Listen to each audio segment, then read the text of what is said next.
alinear posturas, trabajar juntos en los desafíos que nos va a tocar afrontar conjuntamente en los próximos meses.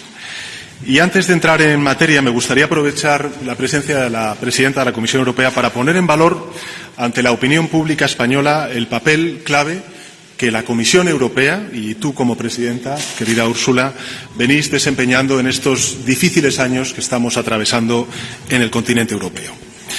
Como ustedes saben, la Comisión ostenta el poder ejecutivo y también la iniciativa legislativa de la Unión Europea. Y como tal, se encarga de proponer nuevas leyes, de aplicar las decisiones comunitarias, de defender los intereses y los valores de la Unión en el día a día.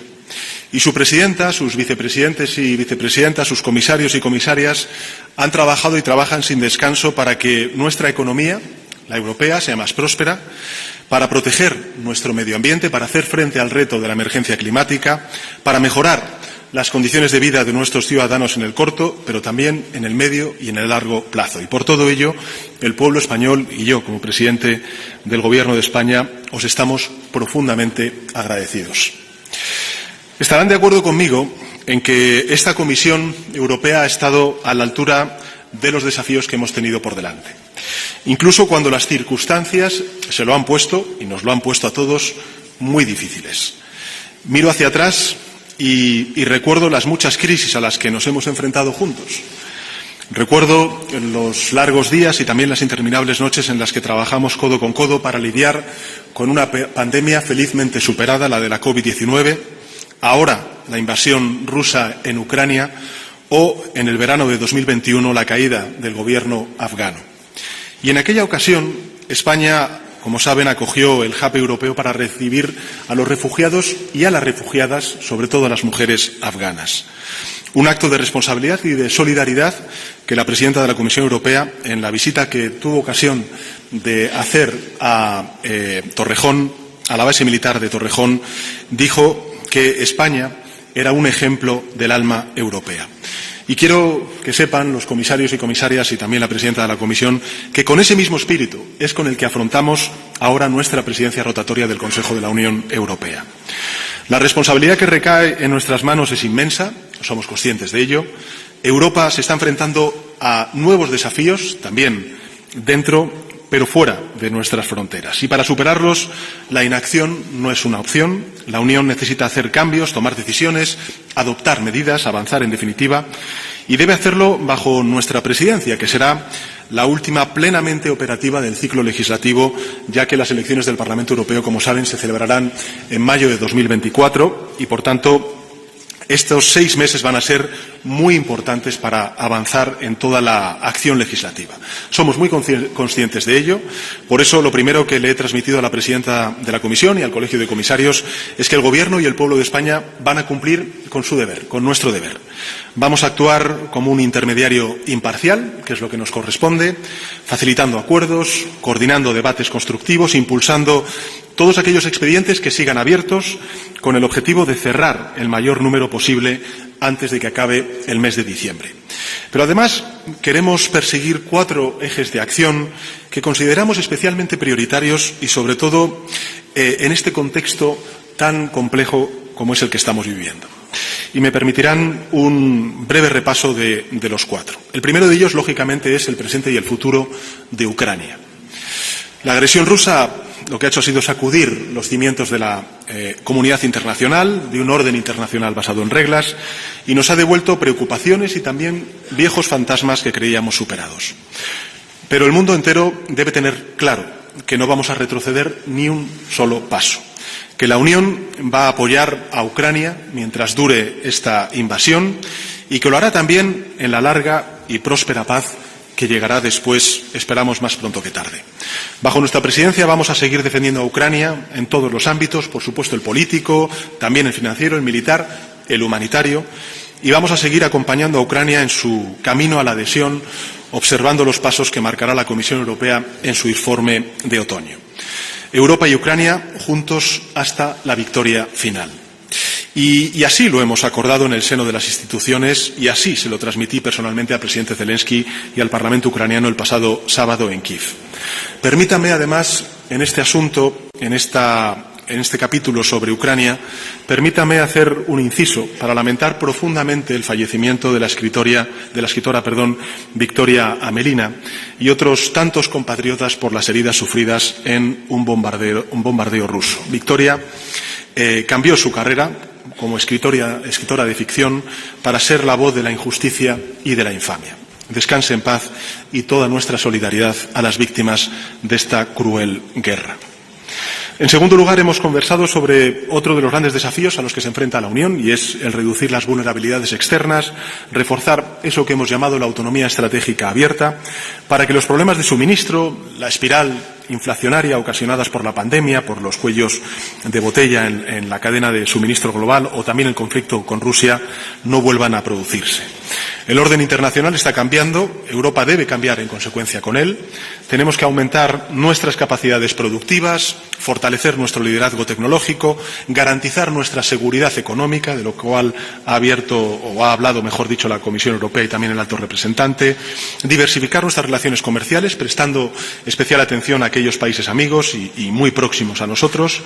Bueno, yo creo que la Comisión ha dado ya grandes pasos en esa dirección y nuestra presidencia lo que va a tratar es de concluir varios expedientes claves, como las normativas sobre las materias primas críticas, sobre la industria cero emisiones o sobre la inteligencia artificial. Y además, la presidencia española propondrá a la Unión una visión estratégica para seguir avanzando en esta agenda de aquí al año 2030. Una visión que hemos construido a lo largo de casi un año de trabajo, con estrecha colaboración con unos 80 ministerios de los 27 Estados miembros, así como los equipos técnicos de la Comisión, de la Secretaría del Consejo y medio centenar de representantes del sector privado. Una visión que identifica tecnologías, bienes, servicios, materias primas concretas que la Unión debería y podría producir en esta década de forma competitiva, que revela formas en las que la transición ecológica y el refuerzo a la autonomía estratégica europea pueden trenzarse y retroalimentarse, y que aboga precisamente por eso, por el lanzamiento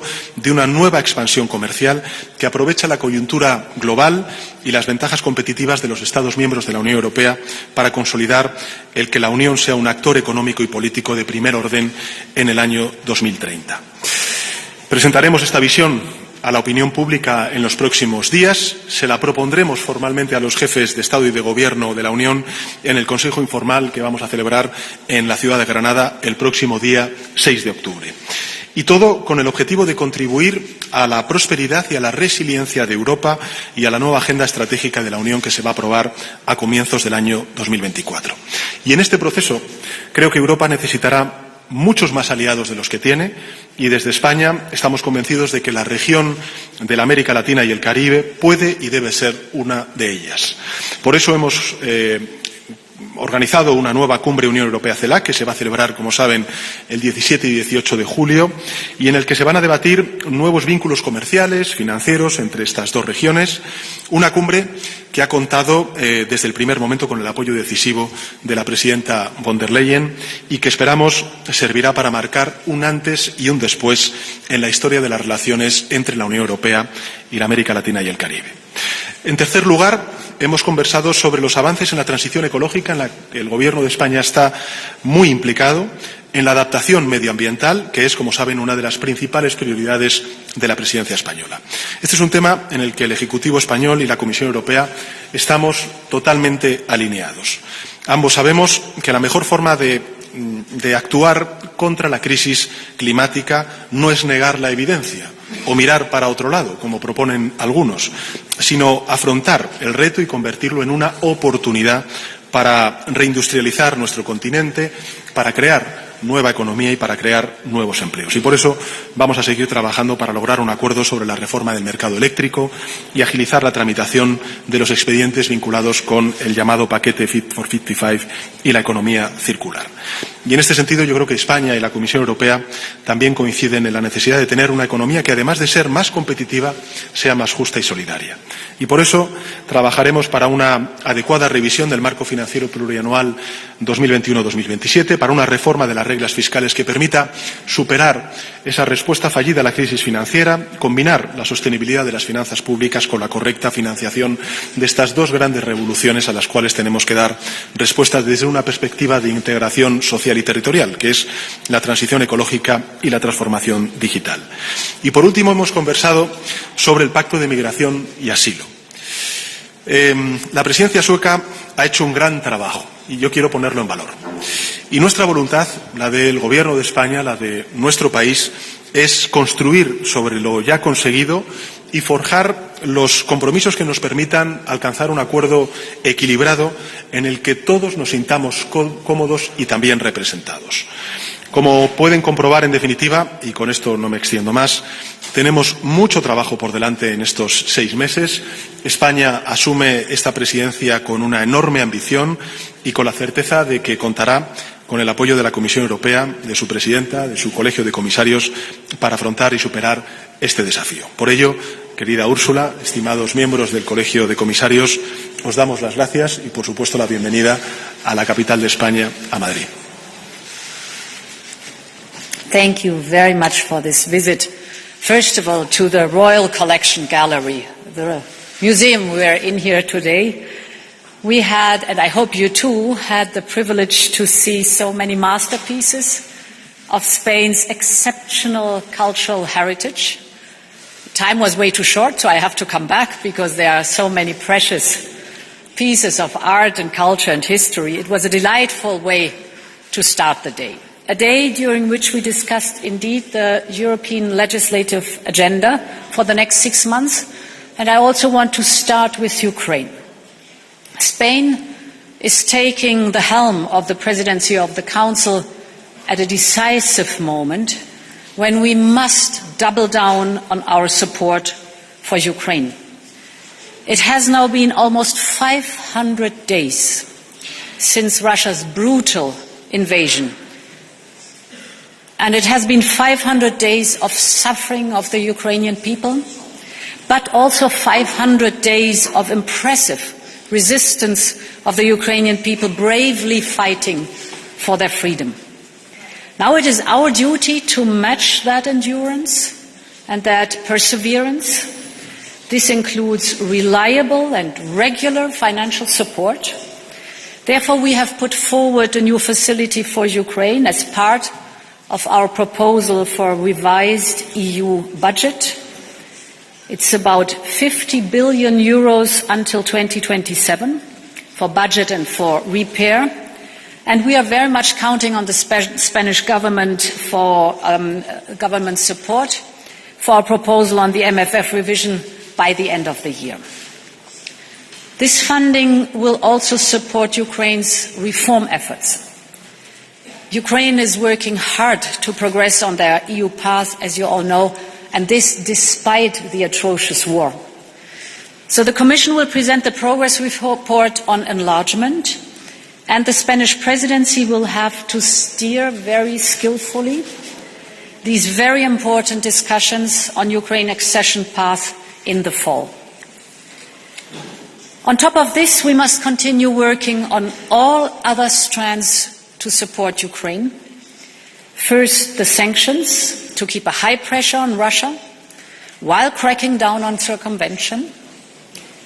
Second, providing the Ukrainian forces with what they need to be successful on the battlefield. We have been delivering military equipment to Ukraine. We have been stepping up efforts to jointly procure for urgent supplies. Now we need the Spanish presidency to secure swift political agreement on the so-called Act in Support of Ammunition Production. It's a long name.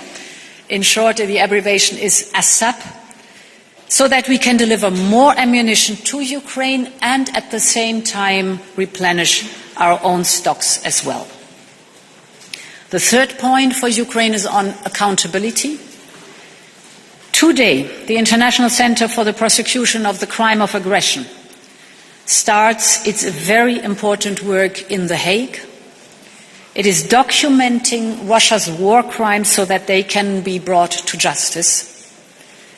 And finally, and fourth, we need to advance the work on the use of proceeds from immobilized Russian assets. As you know, the Commission will come forward with a proposal on this soon. We know that Ukraine needs the funding, but also important is that the world needs to see that such horrific crimes cannot go unpunished. This is, in very short, the agenda for Ukraine. In parallel, of course, we must continue to deliver on our European agenda, on our policy work. And I will start with the competitiveness of our industry and our economy. It is the first priority of the Spanish presidency, and rightly so. We can be proud of Europe's leadership in innovation, but if we want to keep a head start in the global tech race, we need to nurture it. We need to improve our capacity to manufacture innovation at scale. And we need to send a very strong message to the industry that Europe is the place to do business. That's our triple purpose. That's what we have been doing with a number of proposals. And that's what we need the Spanish presidency now to fast-track forward. On the agenda is, for example, the Green Deal Industrial Plan, with the Net Zero Industry Act, with the Critical Raw Materials Act, and more recently, we call it STEP. It's the Strategic Technologies for Europe platform, which is also part of our MFF proposal. Our European agenda includes also our digital proposals, in particular the Artificial Intelligence Act, which we need to conclude, and, very important, the agenda includes the reform of the EU's fiscal rules. We have proposed to revamp our economic governance framework. So we want to stimulate reform and investment while ensuring fiscal sustainability. Here again, we count on the Spanish presidency to steer and to conclude it by the end of the year. All this work on promoting our competitiveness will create good jobs, and it will create growth. And it will make our economy more robust, and it will make it more resilient to risks. In sum, it will strengthen our economic security. Economic security is the word that increasingly is an important topic for Europe and our international partners. And here too, we count on the Spanish presidency to take it forward, the economic security strategy that we have presented. Not only do we have to use the existing tools that we have developed, but also we have to discuss new ones. And it means, crucially, that we need to build strong partnerships across the world. And that is where Spain, with all its global clout, can really make a difference. I very much welcome the emphasis the Spanish presidency puts on trade and cooperation in the presidency program. We already have an important event coming up. It was mentioned, it's the CELAC summit. Mid-July, it's the first such summit with Latin America and the Caribbean since 8 years, and a lot is at stake. I cannot refer to all the topics that are on the agenda, but most importantly, we want to push forward our EU-Mercosur trade agreement. We want to push it towards the finish line. We have a key agreement with Mexico that we want to finalize too. So I here too count on the Spanish presidency. And finally, there is the agreement with Chile that is politically already ready to go, so we just need to formally sign it during this presidency. My last point will be on migration. Here, the notion of partnership is central as well. We've made good progress on the legislative proposal of the Pact of Migration and Asylum. Now we need to take it to the last mile so that it can be adopted by the end of this mandate. This is the legal proposal, but on the operational track, measures that we're doing in parallel, work must continue as well. In particular, by forging comprehensive partnerships that invest in the economic stability of key countries of origin and of transit. In this respect, for migration, we have proposed a very targeted increase of 15 billion euros as part of our MFF review. All this is crucial during the next 6 months, so a lot of good work ahead of us. The important dossiers that are to be finalized, we know that sometimes it's just the last mile to go, but sometimes this is also the most difficult mile to go. Therefore, I'm glad that I can count on the Spanish dedication, the Spanish leadership, and the Spanish deep European spirit. I'm very much looking forward to the Spanish presidency. Muchas gracias, Presidenta. Y ahora damos paso a las preguntas de los medios de comunicación.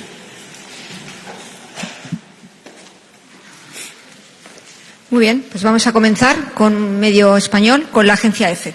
José Miguel Blanco. Gracias, buenas tardes.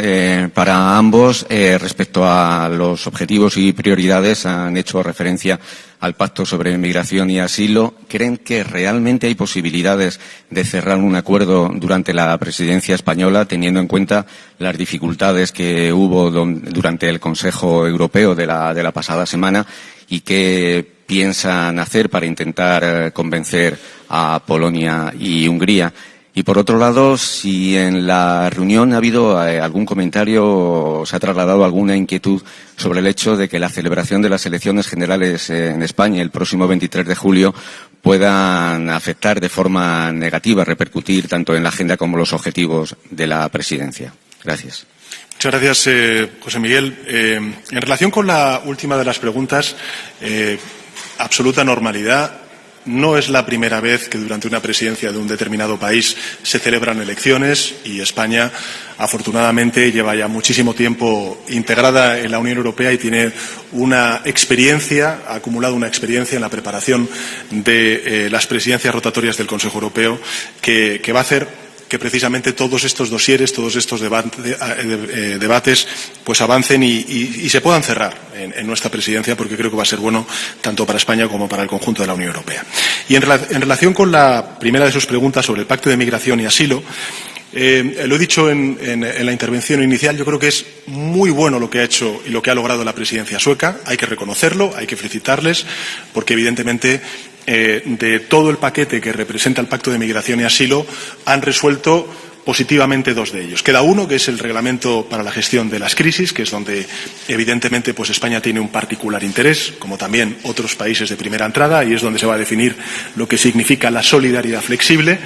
Pero, en todo caso, creo que tanto desde el punto de vista de la Comisión, del Consejo y lo que buenamente nosotros podamos hacer desde la presidencia rotatoria es aproximarnos desde un punto de vista constructivo, construir esos puentes para lograr, yo creo que cerrar un acuerdo que sea positivo para todos. Al final, creo que lo más importante es que no perdamos de vista que el desafío que representa la migración irregular debe llevarnos a una respuesta común, a una respuesta europea, no una respuesta que sea un sumatorio de realidades nacionales. Tenemos que superar también este dilema y situarlo en donde corresponde, y es el de que la política de migración es una política europea y, por tanto, tenemos que darle esa respuesta europea. Y en ese sentido, bueno, pues trabajaremos desde España para que ese acuerdo sea equilibrado entre lo que representa la responsabilidad y la solidaridad, como me han escuchado en muchas ocasiones decir. Yes, thank you. First of all, indeed, we are in a crucial point in time. We have to bring a lot of important proposals across the finish line. We were just mentioning a few, but all in all, 2/3 of the proposals the Commission has made so far in this mandate have been concluded, but 1/3 is still open. That's round about 250 proposals. Of course, not everything will be concluded, but it shows the amount of work that is ahead of us, and of course, citizens expect that we deliver on our policies. Therefore, whatever the results of the elections are, I trust that the Spanish government and the institutions will be able to deliver an effective presidency, and I have full confidence in Spain's deep European spirit. On the migration topic, indeed the package or the Pact for Migration and Asylum, the first important parts have been decided, like the treaty wants us to do, in qualified majority voting. And that goes also for the other packages. So that's what the treaty says, and that's what we have delivered on. This is the legislative track, and I'm very confident that we will be able to conclude it, because what is still missing, because the atmosphere in the European Union is indeed that we've all understood this needs a European answer, and therefore we want to move forward together with this legislative proposal to finalize it. On the other hand, there is the operational track, where we are very practical, for example, on having pilot projects on the Bulgarian and Romanian border, on border management and on border procedures, to show that it is possible to have fast and fair procedures at the border, and the aim is everywhere in the external borders of the European Union you have the same fast and fair procedure. Or the same goes for our external actions, so the engagement with third countries, countries of origin, countries of transit, where we are willing to invest and to work very closely together with them as Team Europe, because we know this is the only comprehensive approach that makes it possible to really manage migration. Francesca Basso, del Corriere della Sera.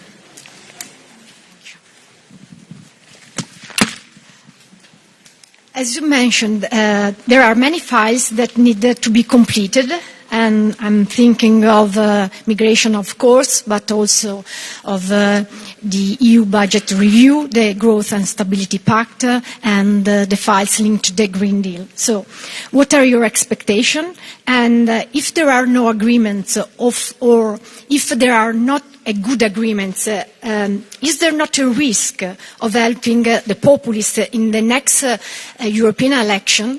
And we are seeing that the extreme right is rising in Europe, recently in Germany. Thank you. So I'm confident that we will make good progress on these important files, because, as I said, there is an important momentum right now in the European Parliament and the European Council and the respective ministers' councils, that we see that only if we stand together as Team Europe, only if we really manage migration, are we able to really move forward in a way that is the most beneficial for all of us and the topic itself. The same goes for the budget. We have presented an MFF review that is very focused, very detailed and tailored on the absolute must that we need, because we know that all the member states have to consolidate.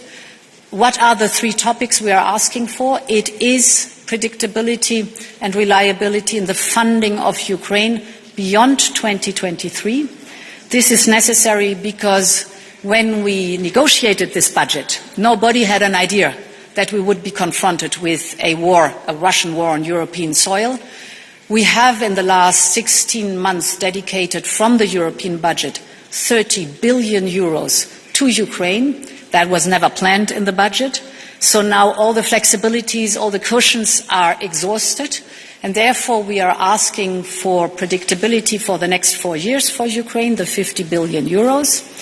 It is also very important because this is an incentive also for our partners in the UK, in Canada, in the United States. When they see that we commit ourselves, they will commit themselves too in a predictable funding of Ukraine's economic survival.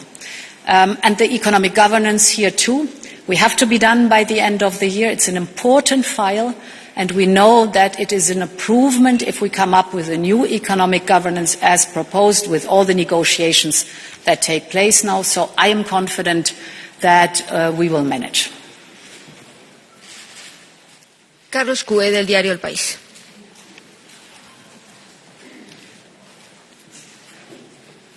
Muchas gracias. Sí, para los dos, hablaba antes la señora von der Leyen de una mayoría cualificada. políticamente, técnicamente sí, pero políticamente es sostenible aprobar el Pacto de Migración y Asilo sin Polonia y Hungría.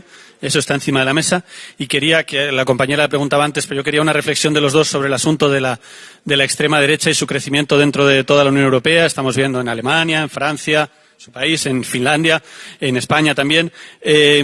¿Hasta qué punto les preocupa este ascenso de la extrema derecha que pueda acabar con el trabajo que ha hecho la Comisión y la línea que ha seguido la Comisión hasta ahora? ¿Hasta qué punto les preocupa ese ascenso? Gracias. Bueno, muchas gracias, Carlos. Sobre la última de las preguntas, como entiendo que tiene una derivada de política nacional, lo que voy a hacer es evitar responder, porque estamos, en fin, en una rueda de prensa de una reunión bilateral entre el Colegio de Comisarios y el Gobierno de España. Habrá ocasión de poder hablar sobre ello en otras ruedas de prensa y tendremos a lo largo de las próximas semanas muchas oportunidades para poder fijar posición sobre esta cuestión. Sobre la primera de las preguntas que ha hecho, bueno, es que está en los tratados. Quiero decir que no hay mayor legitimidad política que la de cumplir con los tratados y ser conscientes de que efectivamente existe esta posibilidad de ir avanzando en expedientes que han estado durante mucho tiempo pues guardados en un cajón y que ahora mismo tenemos una opción real de poder cerrar, como es el Pacto de Migración y Asilo. Y en ese sentido, bueno, pues yo espero, como decía antes la presidenta de la Comisión, que podamos cerrar este importante dossier en este semestre de presidencia española. Y creo que sería además para España muy importante y hasta incluso simbólico desde el punto de vista político. España ha sufrido a lo largo de muchos años crisis migratorias. Afortunadamente, en estos últimos años, la ruta del Mediterráneo occidental es la ruta que menores o mejores registros de control de esos flujos de migración irregular está teniendo del conjunto de rutas que existen en el Mediterráneo, y eso también pone en valor la política migratoria que hemos hecho conjuntamente con la Comisión Europea, ¿no? De coordinación, de cooperación, de nunca olvidar que hay, como usted me ha escuchado en muchas ocasiones decir, una dimensión exterior de la política migratoria y, por tanto, de cooperación y de colaboración entre Europa y los países de tránsito y de origen, que creo que debe ser también de inspiración para que podamos llegar a ese acuerdo, ¿no? Que un país de primera entrada, como es España, o en primera línea, como es España, pueda ser, bajo su presidencia rotatoria del Consejo de la Unión Europea, quien logre este importante pacto de migración y asilo, creo que también demuestra la responsabilidad de un país como el nuestro. I want to reflect a little bit on your question, what the extremists are concerned. I think important is for us to deliver on our policies. And I think in a changing world, it is also crucial for us to give confidence and security in these times of change. That must be the hallmark of our policies. If you look at extremists, whether it's the right or the left, they are looking back and they fear any kind of change. We, the democratic groups of the center, we have to show that we have a clear idea how we want to address change that is happening. Climate change is a fact. We have an idea, we have a vision on how to address it and how to tackle the difficulties, but also how to tap into the opportunities that are, for example, the new technologies, the innovation that is behind it, the possibility to show that you can have growth and prosperity while cutting emissions, that you can have prosperity while protecting nature and the environment. The war that Russia unleashed in Ukraine is a fact, and it causes many suffering, a lot of suffering and many troubles to us. But there's also the momentum in it that we as Democrats have to show, and that's what we're doing, that we are confident that we will defend the UN Charter, that we will defend the international law, that we will strengthen the principles that are enshrined for good reason in the UN Charter of sovereignty and territorial integrity. So we have to deliver on our policies and show that we have a vision and an idea how to tackle the problems of change that happens, but also to turn them into opportunities. Finally, Mark Pieperkorn, the Volkskrant. Thanks a lot. Work or not? Yes, now it works. Good afternoon. Thanks for this invitation. Mark Peperkorn, Volkskrant, Netherlands. My question is about enlargement, because you both mentioned Ukraine. It's not only Ukraine, of course, which needs to reform, it's also the EU. Now, Mr. Sanchez, you will have this meeting in Granada in 3-4 months' time.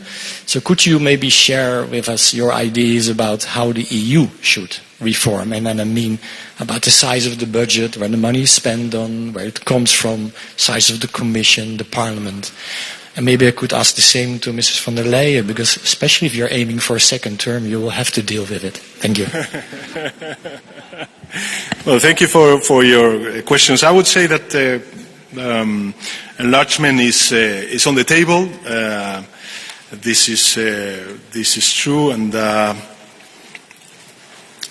of course there will be a debate on the institutional reform, the resources, the common agricultural policy, the cohesion funds, and so on and so forth. But I think the most important question that we must answer is how do we foresee the European Union in the coming years? What are the goals? What is the strategic nature of the European Union in 4-10 years' time? And from my point of view, but this is my point of view, I do believe that we need to move forward a more federalized European Union. We need to share more policies. We need to share more sovereignty. And we need to find common responses to common challenges that also our societies and countries are facing. Not only the war, its implications, but mainly the digitalization and the transformation of our society and its impact, and of course the climate emergency. So in my point of view, those things are of course important, because at the end of the day we need to speak about the Commission, we need to speak about the seats in the European Parliament, the institutional reforms, especially the resources, but what in my view is more important, and this is what we need to answer in the coming years, is what kind of European Union we want. And in my view, what we need is a more federal European Union, as actually we did with the pandemic and with the response taken by the European Union regarding the Next Generation funds. I would like to continue with the experiment you were just mentioning. Let's look forward for years and try to imagine what Europe will look like. Can we imagine the European Union will be without Ukraine, without Moldova, without the Western Balkan? And those parts of Europe are under the influence of Russia or China? Impossible. So, the direction of travel is clear.